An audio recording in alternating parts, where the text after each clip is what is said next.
کریں. باتوں میں عزم کریں انشاءاللہ زنا کے قریب ہم کبھی بھی نہیں جائیں گے. زنا کرنا دور کی بات, قریب کا مطلب وہ کام جو زنا کرواتا ہے. لڑکیوں سے باتیں, یونیورسٹیوں میں دوستیاں, بلا وجہ ان سے فری ہو رہے ہیں فیس بک پہ, یہ تمام چیزیں برائی کی طرف لے کے جاتی ہیں. ان تمام چیزوں کا بائیکاٹ کرنا ہے. اللہ نے آپ کو 4 شادیوں کا آپشن دیا ہے, بھائی ہمیں زنا کے قریب جانے کی کیا ضرورت ہے. اور اللہ میاں نے اس کو آپ کو آزادی دی ہے, اس میں ابا بھی رکاوٹ نہیں بن سکتے. ابا رکاوٹ بنیں گے, اللہ کہتے ہیں میں نے اجازت دی, ابا کو اجازت دی ہے روکنے کی. اگر آپ اپنے خرچے پہ کر رہے ہو ابا 100 دفعہ روکیں. ہم تو ابا کے حقوق بہت بیان کرتے ہیں, لیکن ابا کے حقوق کی بھی ایک لمٹ ہے. اللہ کہتے ہیں بھائی عورتیں میں نے پیدا کی, ان کے کہاں جائیں گی یہ بیچاری, اگر تم ابا سے پوچھتے رہو گے. ابا تو روکیں گے, تو ابا جب روکا کریں, ابا کو کہا کریں ابا اگر آپ کے ابا آپ کو روکتے تو آپ میرے ابا بنتے کبھی کیا, ٹھیک ہے نا. تو جیسے آپ کے ابا نے آپ کو نہیں روکا اور آپ کو میرا ابا بنا دیا, تو مجھے بھی کسی کا ابا بننے دیں. جیسے ابا بننا آپ کا رائٹ ہے, میرا بھی رائٹ ہے. یہ اللہ نے حقوق بیان کیے. سمجھتے ہو کہ نہیں سمجھتے؟ زنا کے نکاح پیغمبروں کی سنت, زنا برے لوگوں کی عادت ہے.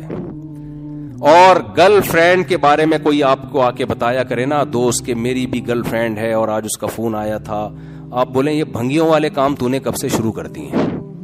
اس کو اپریشیٹ نہ کریں, ڈیگریڈ کریں اس کو. برا کام ہے, گندا کام ہے. آج کوئی بتا رہا ہوتا ہے میری گرل فرینڈ ہے, تو حسرت سے نا بیچارہ پگھلنا شروع ہو جاتا ہے, یار یہ کیا ہو گیا یار, ہمیں تو کوئی لفٹ ہی نہیں کراتا. فوراً بولا کریں یار تو سمجھدار آدمی تھا, یہ بھنگیوں والے کام کا, خدا کی قسم یہ بھنگیوں والا کام ہے. یہ گدے گھوڑوں کے ہوتا ہے یہ سیٹ اپ. شادی انسانوں میں ہوتی ہے, گدے گھوڑوں میں شادی نہیں ہوتی. فزیکل ریلیشن ہوتا ہے, تو یہ لیونگ ریلیشن کا نام دے دیا اس گرل فرینڈ کو. ایک گندگی, یہ پلید عمل کو ایک اچھا سا نام دے دیا, لیونگ ریلیشن ہے ان کا, ساتھ رہتے ہیں. یہ کوئی ریلیشن نہیں ہے, اسلام اس ریلیشن کو نہیں مانتا. اسلام ایک ریلیشن عورت کے ساتھ مانتا ہے کہ وہ آپ کی بیوی ہو, آپ اس کے شوہر ہو. اس کے علاوہ کوئی عورت آپ کی ماں ہو سکتی ہے, بہن ہو سکتی ہے, بیٹی ہو سکتی ہے, اور کوئی رشتہ آپ کا اس عورت کے ساتھ نہیں ہے. بیوی بناؤ گے تو رشتہ بنے گا, ادروائز آپ کا اس کے ساتھ کوئی رشتہ نہیں ہے. سمجھتے ہو؟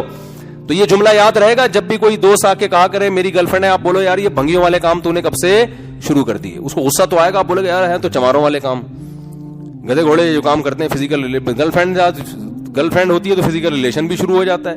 تو نہیں ہوتا تو ہو جائے گا, اللہ نہ کرے آگے چل کے, ذریعہ تو بن گئے نا آپ. اور جو شادی کر رہا ہے نا, تو اس کو تانے نہ دیا کریں کہ ابھی تیری عمر ہی کیا ہے, تو شادی میں لگ گیا. یار بات سمجھ میں آ رہی ہے؟ یورپ میں, امریکہ میں 13 سال کی لڑکیاں پریگننٹ ہوتی ہیں. یہ بی بی سی کی رپورٹ ہے. 13 سال کی لڑکیاں, وہاں کوئی اس پہ آواز اٹھانے والا نہیں ہے.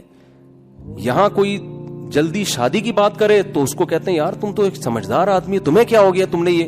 میرا چھوٹا بھائی تھا نا, تو 22-23 سال کا ہوا, تو اس نے گھر میں بات کی کہ میں نے شادی کرنی ہے. تو خاندان کے بعض افراد کہنے لگے اس کو کیا ضرورت ہے یار ابھی شادی کی, 22 سال کا تو ہے یہ. حالانکہ ہمارے لحاظ سے تو 22 سال بھی بہت بڑھاپے کی عمر ہے. اصل تو بالغ ہونے کے بعد ہے نا, لیکن وسائل نہیں ہوتے تو کوئی رشتہ ہی نہیں دے رہا ہوتا. تو اب وسائل آ گئے, اس کی جاب لگ گئی. 22 سال میں کہہ رہا ہے کہ بھئی وہ میں نے شادی کرنی ہے. یہ مدرسے میں استاذ لگ گیا تھا, تنخواہ آنا شروع ہو گئی تھی. تو بہت سے رشتہ اس کو کیا ضرورت ہے, تو میرے پاس آئیں گے اس کو ضرورت کیا ہے. میں نے کہا یہ اس سے پوچھیں اس کو ضرورت ہے کہ نہیں ہے, یہ میں تھوڑی فیصلہ کروں گا. فضول قسم کی باتیں یار, یہ سوسائٹی بتائے گی کہ کس کو ضرورت ہے. بھوک آپ کو لگ رہی ہے, آپ کا دل چاہ رہا ہے یار میں نے صبح کا ناشتہ کیا ہوا ہے, دوپہر کھانا بھی نہیں کھایا, چلو اب رات کو میں نہاری کھاتا ہوں. آپ نہاری اپنے خرچے پہ کھا رہے ہو, ابا کہہ رہے ہیں تجھے کیا ضرورت ہے یار, ماموں کہہ رہے ہیں تجھے کیا ضرورت ہے یار. کبھی کسی نے کہا, اگر کہے گا تو آپ بولیں گے بھائی مجھے جو ضرورت ہے وہ مجھے, میرا پیٹ ہے, بھوک مجھے لگ رہی ہے یار, آپ کو میں اپنے خرچے پہ کھا رہا ہوں. ابا آپ تو میرے حقوق کے محافظ بنو. آپ اگر اپنے خرچے پہ نہیں کھلا سکتے تو مجھے اپنے خرچے پہ تو کھانے دو نا. تو جیسے کھانا آپ کی باڈی کی ریکوائرمنٹ ہے, اسی طرح شادی کرنا بھی آپ کی روحانی نہیں بلکہ فزیکل ریکوائرمنٹ ہے, باڈی کی ریکوائرمنٹ ہے. سمجھ میں آ رہی ہے بات؟ باڈی تقاضا کرتی ہے.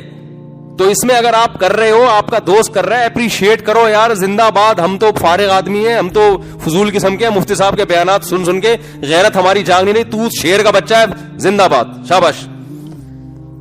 پھر اگر دوسری کر رہا ہے اپنے خرچے پہ, دوسری کو الگ پورے حقوق دے رہا ہے, تو بھی اپریشیٹ کیا کرو. سمجھ میں آ رہی ہے بات کہ نہیں آ رہی؟ نکاح حوصلہ افزائی کے قابل ہے, زنا حوصلہ افزائی کے قابل نہیں ہے. سمجھتے ہو کہ نہیں سمجھتے؟ اب جلدی والی بات کو، ایک کام زنا کے کبھی قریب نہیں جانا.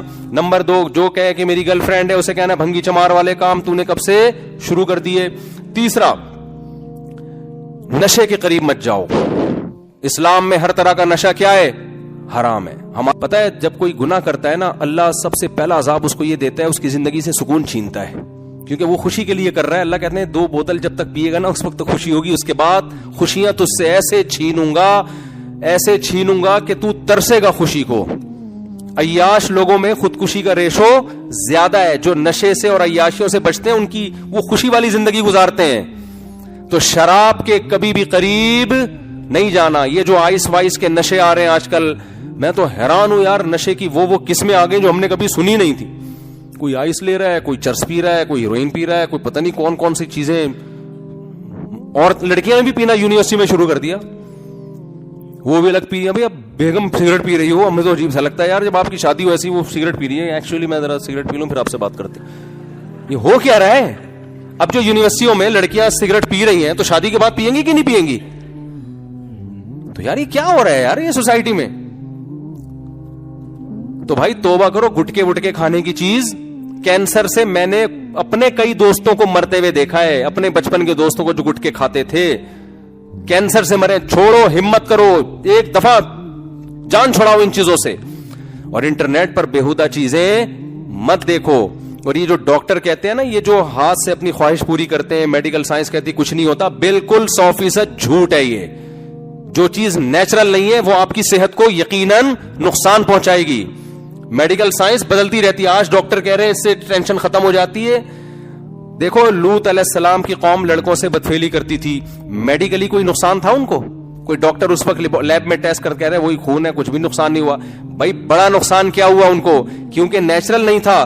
سب سے بڑا نقصان یہ ہوا کہ عورت کی طرف ان کی رغبت ختم. لوط علیہ السلام نے کہا نکاح کرو، انہوں نے کہا میں عورتوں میں رغبت ہی نہیں ہے. تو جو اپنے ہاتھ سے اپنی خواہش پوری کرنے کے عادی ہو جاتے ہیں، اور یہ کام ایک دفعہ نہیں ہوتا، جو کرتا ہے تو عادت پڑتی ہے، ان کو سب سے بڑا جو ان کے جو مینٹلی جو ان کا نقصان ہوتا ہے، جس طرح سے ایک اس برائی سے بچنے والا اپنی زوجہ سے سیٹسفائی ہوتا ہے، ہاتھ سے اپنی خواہش پوری کرنے والا اس طرح سے سیٹسفائی نہیں ہوتا. کیونکہ اس کے جو ہارمونز، جو ایک پورا سیٹ اپ اللہ نے رکھا ہے نا. دیکھو جب کھانا سامنے آتا ہے، نہاری بن رہی ہے، نیمبو نہ خوشبو آتی ہے، آپ کا معدہ ایسڈ چھوڑنا شروع کرتا ہے، اس کے لیے تیار ہوتا ہے، پھر آپ کھانا نوالا بناتے ہو، پھر منہ میں چباتے ہو اس کو خوب رغبت کے ساتھ، پھر اس کو پیٹ میں اتارتے ہو. پورا ایک نیچرل پروسیس ہے نا. ڈائریکٹ آپ نے شاپر لا کے نہاری کا ڈھا کر کے منہ میں پھوڑ دیا کسی کے، تو میڈیکلی تو کچھ بھی نہیں ہو. ڈاکٹر کہیں گے ابھی بھی وہی کارب گیا ہے، وہی پروٹین گئے ہیں، میدے میں گئے ہیں. تو جب یہ عمل ہوتا چلا جائے گا تو آہستہ آہستہ آپ کے میدے کی سیٹنگ بھی آؤٹ ہوگی. سب سے زیادہ آؤٹ تو یہ کہ پھر چبا کے کھانا آپ کے ہضم، وہ سارا ایسڈ کا جو ہارمونز، جب بھوک کے ہارمونز ہوتے ہیں نا، وہ سارے بری طرح ڈسٹرب ہو جائیں گے. تو آج لڑکوں میں یہ بہت زیادہ ہو گیا ہاتھ سے اپنی خواہش پوری کرنا، اور ڈاکٹر اس کو پروموٹ کر رہے ہیں. تو یہ غلط ہے، یہ نقصان دہ آپ کی صحت کے لیے. ٹھیک ہے جو حکیم ڈراتے ہیں خطرناک، وہ والے نقصان نہیں ہے، لیکن ایسا بھی نہیں ہے کہ جیسے یہ ڈاکٹر لوگ کہہ رہے ہیں. یہ کل رجوع کریں گے اپنی تحقیق سے، اور جب رجوع کریں گے تو آپ کے پاس جو نقصان ہوا ہے اس کی تلافی کا دروازہ بند ہو چکا ہوگا. اسلام نے آپ کے پاس اپنی خواہش پوری کرنے کے لیے بیوی کے علاوہ تمام دروازے بند کر دیے. وہ نیچرل ہے تو نیچر پہ رہو، نیچر سے بغاوت کرنے کی ڈاکٹروں کے مشورے پہ کوشش بولو نا مت کرو. کوئی ڈاکٹر مشورہ دیتا ہے نا کہ ٹینشن، آج کل ہو رہا ہے ایسے، ڈاکٹر خود لگا رہے ہیں لڑکوں کے دندوں پہ.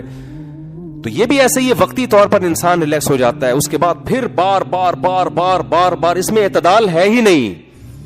تو میں بھی اس کی زیادہ ڈیٹیل میں نہیں جاتا. تو اگر کسی سے گناہ ہو جاتا ہے، کیونکہ جب ان چیزوں کی لت پڑتی ہے تو آرام سے نہیں چھوٹتی، تو چھوڑنے کی کوشش تو کرو میرے بھائی. فوش فلمیں دیکھنے کی عادت پڑ گئی، اس طرح ہاتھ سے عادت پڑ گئی، تو کوشش تو کرو نا. اللہ کہتے ہیں جو میری طرف ایک بالش آئے گا میں اس کی طرف ایک ہاتھ آؤں گا، جو چل کے آئے گا میں دوڑ کے. تو کیسے کوشش ہوگی؟ آپ یہ ارادہ کرو کہ ہم یہ گناہ کبھی بھی نہیں کریں گے، اور اگر اللہ نہ کرے شیطان نے کروا دیا، کیونکہ عادت پڑتی ہے تو آرام سے ایک چیز چھوٹتی ہے، کروا دیا تو ہم اپنے آپ کو سزا دیں گے. وہ سزا جرمانے کی شکل میں ہو سکتی ہے، روزے کی شکل میں ہو سکتی ہے. جب غلطی ہوئی ہے اس کے بدلے میں آپ نے بطور سزا کوئی نیکی بولو نا کرنی ہے. جن سے بدنظری نہیں چھوٹتی, میں کہتا ہوں جب بھی کسی کو دیکھو 50 روپے صدقہ کر دو فوراً. ایک بدنظری کے 50 روپے تو ادا کرو. نہیں یہی بات سمجھ میں, جب 20 دفعہ دیکھے گا نیٹ پر اور ادھر ادھر انٹیوں کو چھیڑے گا یا دیکھے گا, تو 50 ہو کے جب ایک دن میں 1000 روپے نکلنا شروع ہوں گے تو آدمی لوگ بھی کہیں گے تیرے باپ کا فری کا پھوکڑ کا پیسہ ہے جو انٹیوں پہ اڑا رہا ہے تو. یہی ہوگا نا. پھر اپنا نفس بھی کہے گا یار یہ کچھ زیادہ ہو گیا. جن کی آمدن محدود ہے ان کے لیے 1000 روپے, جن کی زیادہ آمدن ہے ان کے لیے تو لاکھ روپے بھی کچھ نہیں ہے. تو اپنی آمدن کے حساب سے تو 1000 سے کس پہ آؤ گے, 500 پہ آؤ گے. پھر انٹی جائے گی, اس کو دیکھنے کا دل کرے گا. انٹیاں کو انٹی کہنا حرام ہے پاکستان میں. ایک آدمی نے کسی خاتون کو کہہ دی انٹی, اس نے کہا انٹی ہوگا تیرا باپ, ٹھیک نا, تو انٹی نہیں, میں تو مذاق سے کہہ رہا ہوں. کوئی بھی تو آپ نے جب 50 روپے صدقہ کیے, پھر صدقہ کیے, تو پھر آپ کہوں گے یار یہ 50 اب اس دفعہ میں بچا لو. آہستہ آہستہ آپ کو گناہ چھوڑنے کی عادت انشاءاللہ بولو نا پڑے گی. کم ہو جائے گا, پھر اور کم ہوگا. 1 سال میں, 1.5 سال میں, 2 سال میں ختم ہو جائے گا. جیسے گناہ کرتے کرتے کرنے کی عادت پڑتی ہے, چھوڑتے چھوڑتے چھوڑنے کی. کچھ کرو تو صحیح, ہلو تو صحیح. اور آخری بات, بلکہ 2 باتیں بس. ایک, نماز کی پابندی. جتنے لوگ یہاں بیٹھے ہیں ابھی عزم کریں فجر تکبیر اولا کے ساتھ مسجد میں انشاءاللہ ہم پڑھیں گے, کیونکہ اسلام میں توحید کے بعد نماز سے بڑا حکم کوئی نہیں. اللہ کھلا رہا ہے تو اللہ کہتے ہیں میرے گھر پہ آ کے تمہیں سجدہ کرنا پڑے گا. کچھ لوگ آتے ہیں اللہ ہر نماز میں اعلان کرواتے ہیں حی علی الصلاۃ آ جاؤ, حی علی الفلاح آ جاؤ. یہ اعلانات ہوا میں تحلیل ہو کے ختم ہو رہے ہیں. ہم سمجھتے ہیں بس مؤذن کی ڈیوٹی ہے. وہ بھائی یہ اللہ قیامت میں حجت تمام کرے گا کہ جب سے بالغ ہوا تھا نا اس وقت سے لے کے موت تک تو اذان سنتا رہا ہے, میں تجھے یاد دلاتا رہا اور تو سن کے سن ہو گیا تھا. تو سمجھتے ہو. اور آخری بات, دیکھو رشتہ داری جوڑنے کا اسلام میں حکم ہے, توڑنا جائز نہیں ہے. رشتہ داروں میں سب سے بڑا حق والدین کا ہے. یہ بڑا خطرناک رشتہ ہے اس حوالے سے کہ اگر یہ حق آپ نے ضائع کیا تو بخشش کے دروازے آپ پر